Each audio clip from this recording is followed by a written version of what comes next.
اعوذ باللہ من الشیطان الرجیم بسم اللہ الرحمن الرحیم۔ ناظرین گرامی، انسان چلا جاتا ہے اور انسان کی باتیں یاد رہ جاتی ہیں۔ مرحوم طارق عزیز کے جانے کی خبر نے ہر اس شخص کو اداس کر دیا جو ان 56 برسوں میں پی ٹی وی کے اس معروف اور کامیاب ترین میزبان کے ساتھ بڑا ہوا۔ طارق عزیز ہر گھر میں دیکھے جانے والے، پسند کیے جانے والے، کاپی کیے جانے والے اور مانے جانے والے میزبان اور انسان تھے۔ پاکستان زندہ آباد کا نعرہ لگا کر اپنے شو کا اختتام کرنے والے وہ واحد میزبان تھے۔ انہوں نے ملک اور قوم کی بہتری کے لیے ہمیشہ اپنے ہر شو میں لازمی بات کی۔ آج کی ویڈیو میں ہم ان کے بارے میں تفصیل سے آپ کو بتائیں گے، لیکن اس سے قبل میں چینل پر نئے آنے والے دوستوں سے نہایت ہی ادب سے یہ گزارش کروں گا کہ وہ چینل کو سبسکرائب کرتے ہوئے ساتھ میں دیے گئے بیل کے آئیکن کو بھی دبا دیں۔ ناظرین گرامی، نیلام گھر ایک ایسا شو تھا جس میں جانے کے لیے ہر خاندان، ہر نوجوان، ہر بچہ بے چین رہتا تھا۔ اس کا مقصد وہ واٹر کولر، وہ 14 انچ کا ٹی وی اور وہ کرشی کا گفٹ نہیں تھا، بلکہ یہ احساس تھا کہ ہم ملک کے اتنے بڑے میزبان طارق عزیز کے ایک آواز لگانے پر اپنے گھر کا بجلی کا بل، اپنے شناختی کارڈ، اپنی جیب میں موجود 100 کا نوٹ دکھائیں گے۔ اپنے پارٹنر کے ساتھ مزاج آشنائی میں کوئز ہونے والے انتہائی مہذب اور انتہائی شگفتہ مذاق کروانا اپنی زندگی طارق عزیز حصہ بنائیں گے۔ سٹیج کو ایک ایسا سبق بنا دیا، گاڑی کے 10 سوالوں کے جوابات تمام میزبانوں نے پڑھا اور ہمارے کاپی کرنے کی کوشش کی۔ ان سوالات کا جواب انتقال سے 6 دن پہلے تک کے ان کے ٹویٹس عکاسی کرتے ہیں کہ ان کے دل و دماغ میں کیا کیفیات تھی۔ انسان جب زندگی کو چھوڑ کر جانے والا ہوتا ہے تو اس کے الفاظ اور بھی قیمتی ہو جاتے ہیں۔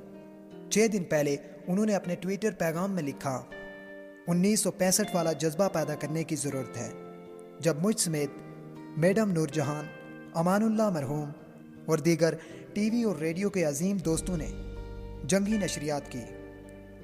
وزارت اطلاعات و نشریات سے گزارش ہے کہ چینل پر میراتھن ٹرانسمیشن کا آغاز کر کے قوم کو بیدار کرنے میں اپنا کردار ادا کریں۔ ہم یہ جنگ بھی جیتیں گے۔ غور کیجئے تو کتنا محبت بھرا اور مخلصانہ مشورہ انہوں نے ان مشکلات حالات میں اپنی قوم اور اپنی فیلڈ سے جڑے لوگوں کو دیا۔ یہ حقیقت ہے کہ وہ قوم کے ان لوگوں میں سے تھے جو مشکل وقت میں ہمیشہ ساتھ کھڑے رہے اور اپنے الفاظ سے سرحدوں کو بھی ہمت بخشی۔ یعنی 6 دن پہلے بھی وہ صرف اپنی قوم کا ہی سوچ رہے تھے۔ 6 دن پہلے ہی انہوں نے لکھا، باقی سارے قصے نے رد، بس قل هو اللہ احد۔ 5 دن پہلے انہوں نے شعر لکھا، کیسا موسم ہے بے یقینی کا، فاصلے ان دنوں شفا ٹھہرے۔ ناظرین محترم، 4 دن پہلے انہوں نے لکھا، کوئی انسان کتنا ہی گناہگار کیوں نہ ہو، رب العالمین اس کے لیے دعا کا وسیلہ، توبہ کا راستہ اور رزق کا دروازہ کبھی بند نہیں کرتا۔ 4 دن پہلے ہی وہ لکھتے ہیں، افلاک کے پرو سے جاری ہوا فرمان، والاسرا خسارے ہی خسارے میں ہے انسان۔ 2 دن پہلے انہوں نے کلمہ شہادت اپنے ٹویٹ میں شیئر کیا، اور پھر 1 دن پہلے وہ لکھتے ہیں، یوں لگتا ہے وقت تھم گیا ہے، رواں دواں زندگی رک گئی ہے، کئی دنوں سے بستر پر لیٹے سوچ رہا ہوں کہ آزادانہ نقل و حرکت بھی مالک کی کتنی بڑی نعمت تھی، نہ جانے پرانا وقت کب لوٹ کر آتا ہے، ابھی تو کوئی امید نظر نہیں آتی۔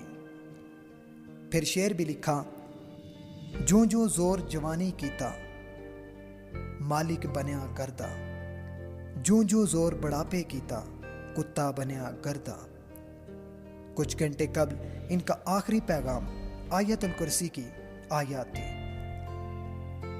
ناظرین محترم، ویڈیو پسند آنے کی صورت میں اسے اپنے دوستوں کے ساتھ شیئر کیجیے اور اگلی ویڈیو آنے تک اپنا اور اپنے چاہنے والوں کا خیال رکھیے۔